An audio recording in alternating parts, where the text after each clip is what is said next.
Welcome to Solvetic, your channel to always learn technology easily. Below in the description, you will find useful links we used in this video.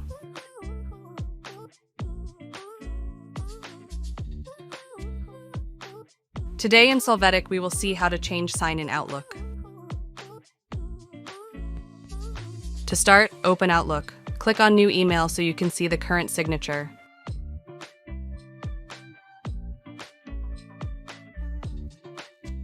After that, in the File menu, click on Options.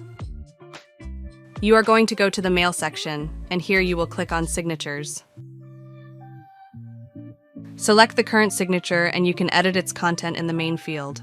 Click OK to save the changes.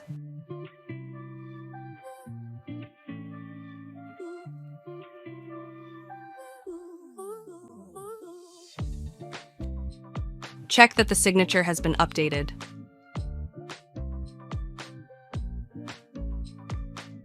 Hey, remember to subscribe Solvetic channel.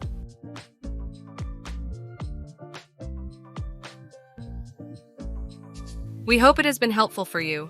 Here are links to watch more videos of your interest and subscribe to the Solvetic channel. Thank you.